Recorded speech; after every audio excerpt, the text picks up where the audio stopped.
என் அன்பு சகோதர சகோதரிகளே, ஆண்டவராகிய இயேசு கிறிஸ்துவின் நாமத்தில் என் அன்பின் வாழ்த்துக்கள். கிருபையாய் தேவன் இந்த மாதம் முழுவதும் நம்மை நடத்தி மாதத்தினுடைய கடைசி நாளை காணும்படி ஆண்டவர் நமக்கு கிருபை பாராட்டியிருக்கிறார். எத்தனை நன்றி உள்ளவர்களாக நாம் வாழணும். பிரியமான தேவனுடைய பிள்ளைகளே, இந்த நல்ல நாளிலும் தொடர்ந்து உபவாசத்தை குறித்து நம்ம தியானித்து வருகிறோம். இந்த இன்றைய முத்து என்னும் இந்த சிறிய தியானத்தில் இன்னைக்கு இன்னொருவருடைய உபவாசத்தை நாம் பார்க்க போகிறோம். எஸ்தரின் சரித்திர புஸ்தகம் 4ஆம் அதிகாரத்தில் 3வது வசனம் பாருங்க. பொதுவாக ஃபாஸ்டிங் அப்படின்னோட நம்ம எஸ்தர் ஞாபகம் வரும்.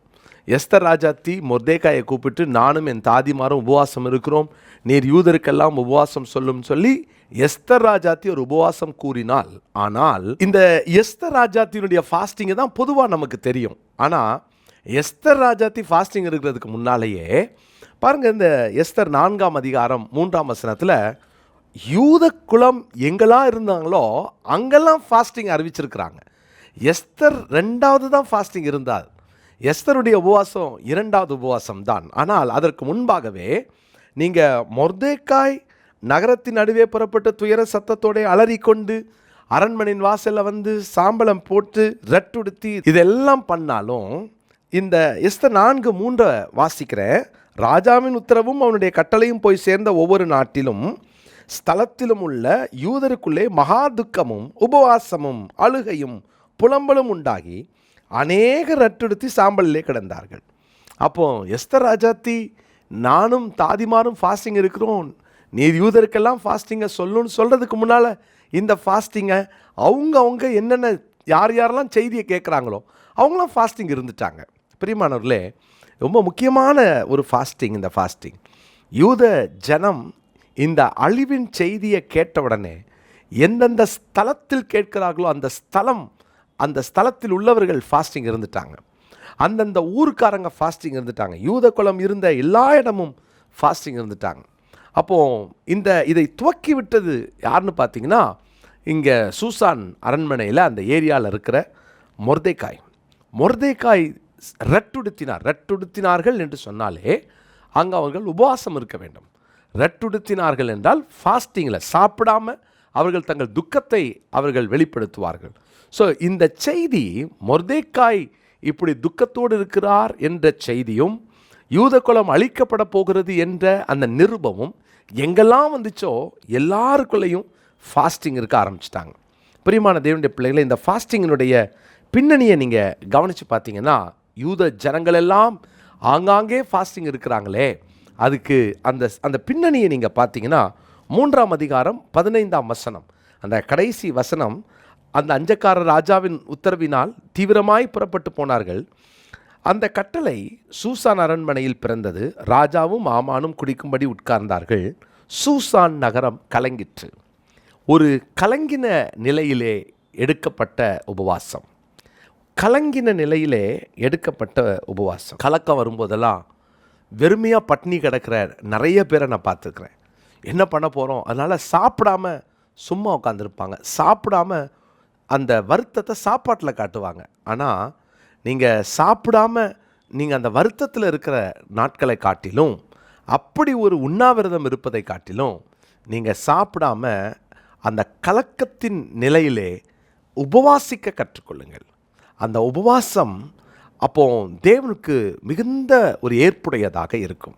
ஸோ கலக்கத்தின் மத்தியிலே எடுக்கப்பட்ட உபவாசம். 2வதாக 4:1 பாருங்களேன். மொர்தேக்காய் இதை அறிந்தார். மொர்தேக்காய் தன் வஸ்திரங்களை கிழித்து ரட்டுடுத்தி சாம்பலை போட்டுக்கொண்டு நகரத்தின் நடுவிலே புறப்பட்டு போய் துயரமுள்ள மகா சத்தத்துடனே அலறிக்கொண்டான். அப்போ இங்கே மொர்தேக்காய் 2வது தாழ்த்தி எடுத்த உபவாசம். தாழ்த்துகிறான், வஸ்திரத்தை கிழிக்கிறாங்க அப்படின்னா அவர்கள் தங்களை தாழ்த்துவதற்கும் தேவ சமூகத்திலே தங்களை வெறுமையாக்குவதற்கும் சமம். வஸ்திரத்தை கிழிக்கிறார்கள் என்றால் நாங்கள் வெறுமை, we are nothing அப்படின்னு தாழ்மையை வெளிப்படுத்துவதற்கான ஒரு உபவாசம். 3வது பார்த்தீங்கன்னா, அந்த 3வது வசனத்தில் யூத குலம் எல்லாரும் சேர்ந்து அவர்கள் உபவாசித்து அழுகையும் புலம்பலும் உண்டாகி அநேக ரட்டுடுத்தி சாம்பலிலே கிடந்தார்கள். எங்களுக்கு ஆண்டவர் இரக்கம் பண்ணி தான் ஆகணும்னு தேவ சமூகத்திலே அவர்கள் காத்திருக்கிறார்கள். அப்போது இவர்கள் அந்த நிலையை பார்த்தீங்கன்னா சாம்பலில் கிடந்தார்கள். எங்களுக்கு இன்னொரு நல்ல செய்தி வர வரைக்கும் இந்த ஃபாஸ்டிங்கை முடிக்க மாட்டோன்ற அப்படிப்பட்ட ஒரு தீர்மானத்தோடு எடுத்த உபவாசம், கலக்கத்தில் எடுத்த உபவாசம், தாழ்த்தி எடுத்த உபவாசம், தீர்மானத்தோடு எடுத்த உபவாசம். பிரியமானவர்களே, இந்த ஃபாஸ்டிங்கில் கிடைச்ச பலனை நீங்கள் பார்க்கணும். ரொம்ப முக்கியமானது அதுதான். இந்த எஸ்தர் 4ஆம் அதிகாரத்தில் 4வது வசனம், எஸ்தரின் தாதிமார்களும் அவளுடைய பிரதானிகளும் போய் அதை அவளுக்கு அறிவித்தார்கள். எதை? மொர்தேக்காய் இப்படி அலறிக்கிட்டு இருக்கிறத அறிவிக்கிறாங்க. அதை அவளுக்கு அறிவித்தார்கள். அதனாலே ராஜாத்தி மிகவும் துக்கப்பட்டு மொர்தேக்காய் உடுத்திருந்த ரெட்டை எடுத்து போட்டு அவனை உடுத்து வைக்கிறதற்கு வஸ்திரங்களை அனுப்பினால் அவனோ அவைகளை ஏற்றுக்கொள்ளாதிருந்தான். அப்போது முதலாவது இந்த ஃபாஸ்டிங்கினுடைய பலன் என்ன தெரியுமா? ஓகே, எனக்கு ஒரு புது வஸ்திரம் ராஜ அரண்மனையிலேருந்து வந்துச்சு, நான் ஏற்றுக்கொள்கிறேன், கடவுளை என்னை ஆசீர்வதிச்சிட்டான்னு சொல்லி ஃபாஸ்டிங்கை பிரேக் பண்ணலை. அவன் முதலாவது தள்ள வேண்டியதை தள்ளினான். ஃபாஸ்டிங் டைமில் உங்களுடைய அந்த ஜெபம் நிறைவேறும் வரைக்கும் உங்கள் வாழ்க்கையில் இருக்கிற சில காரியங்களை தியாகம் பண்ணவும் அல்லது அதை வேண்டாம் என்று சொல்லவும் கற்றுக்கொள்ளுங்கள். மொர்தேக்காய் இப்படிப்பட்ட இந்த சின்ன விஷயத்தினால தன்னுடைய அந்த ஃபாஸ்டிங்கையோ தன்னுடைய அந்த தீர்மானத்தையோ விட்டு விலகவே இல்லை. ஸோ முதலாவதாக அங்கே அவன் தன் வஸ்திரங்களை வேண்டாம் என்று சொல்லி தள்ளினான். இரண்டாவதாக 4ஆம் அதிகாரம் 7ஆம் வசனம் 8ஆம் வசனத்தில் பார்த்தீங்கன்னா அங்கே எல்லாருக்கும் ஒரு பணியை கொடுக்கிறான், ஒரு வேலையை கொடுக்கிறான். வஸ்திரங்களை வேண்டாம் என்று சொன்னான். பாருங்க, எஸ்தர் என்ன செய்ய வேண்டும் என்ற ஒரு வேலையை கொடுத்தான்.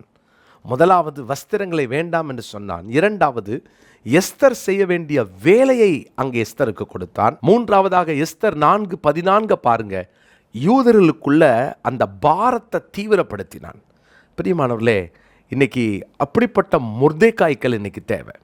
அற்ப காரியத்திற்காக வஸ்திரங்களை வாங்கி கொண்டு ஃபாஸ்டிங்கை முடிக்கிறவங்க, பணத்துக்காக எதையோ ஒன்றை செஞ்சு ஆண்டவரை இழக்கிறவங்க, இவர்களால் தேசம் ரட்சிக்கப்பட முடியாது. தேவனுடைய பிள்ளைகளுக்குள்ள வைராக்கியம் இருக்கணும். நான் என்னத்துக்காக உபவாசம் இருக்கிறேன், அந்த உபவாச நாட்களிலே நான் சரியாக நான் என்னுடைய ஆசைகளை என்னுடைய இச்சைகளை நான் நிறைவேற்ற ஒரு நாளும் தீவிரிக்க மாட்டேன்னு மொர்தேக்காயை போல நமக்குள்ள அந்த தீவிரமான வைராக்கியம் நமக்குள்ள இருக்கணும். மாத்திரமல்ல, செய்ய வேண்டிய வேலைகளை சரியாய் கொடுத்தான். மூன்றாவதாக உண்மையான பாரத்தை எஸ்தர் ராஜாத்திக்குள்ளேயும் விதைக்கிறான், யூத ஜனங்களுக்குள்ளேயும் விதைக்கிறான். இன்னைக்கு எத்தனை மொர்தேக்காய்கள் இப்படி இருக்கிறோம்? தேவன் நம்மை பாரப்படுத்தி கொண்டிருக்கிறார். தீர்மானிப்போம், ஆண்டவரே, நான் ஏதோ சுயநலமாக ஃபாஸ்டிங் இருந்துட்டு ஓடாமல் ஆண்டவர் என் கடமையை நான் செய்யணும். மொர்தேக்காயுடைய கேரக்டர் ரொம்ப முக்கியமான கேரக்டர். அதை நாம் கற்றுக்கொள்வோம், பற்றி கொள்வோம், அதை நாம் பின்தொடர்வோம். தேவன் நமக்கும் அந்த கிருபைகளை தருவார். தேவன் நம்மை கொண்டு பெரிய காரியங்களை செய்வார். இந்த நாளினுடைய மனப்பாட வசனம் எஸ்தர் 4:14. எஸ்தர் 4:14. நீ இந்த காலத்திலே மௌனமாய் இருந்தால் யூதருக்கு சகாயமும் ரட்சிப்பும் வேறொரு இடத்திலிருந்து எழும்பும். அப்பொழுது நீயும் உன் தகப்பன் குடும்பத்தாரும் அழிவீர்கள். நீ இப்படிப்பட்ட காலத்துக்கு உதவியாய் இருக்கும்படி உனக்கு ராஜ மேன்மை கிடைத்திருக்கலாமே, யாருக்கு தெரியும் என்று சொன்னான். இந்த வசனம் தெரிந்த வசனம், எனவே பெரிய வசனமாக இருந்தாலும் மனப்பாடம் பண்ணிடுங்க. கர்த்தர் ஆசீர்வதிப்பார். ஜெபிக்கலாமா? நல்ல தகப்பனே, நாங்கள் மொர்தேக்காயை போல ஆண்டவரே, நாங்கள் எந்த சூழ்நிலையிலும் எங்களுடைய ஃபாஸ்டிங்கை வேறு ஒரு காரியத்துக்காக முடித்து விடாமல் ஆண்டவரே தீவிரமாக எங்கள் பணிகளை செய்ய, பிறரை பணி செய்ய நாங்கள் பாரப்படுத்த எங்களை அர்ப்பணிக்கிறோம். எங்கள் ஃபாஸ்டிங்கில் ஆண்டவரே நாங்கள் எப்போதும் தேவன் எங்களுக்கு அந்த நன்மைகளை கட்டளையிடுவார் என்ற விசுவாசத்தோடு உறுதியோடு அந்த ஃபாஸ்டிங்கை கடைப்பிடிக்க எங்களுக்கு கிருபை தாரும். தொடர்ந்து தாழ்த்தி உடைய கரங்களில் ஒப்புக் கொடுக்கிறோம். மகிமைப்படும் இயேசுவின் நாமத்தில் ஜெபிக்கிறோம் நல்ல பிதாவே, ஆமென்.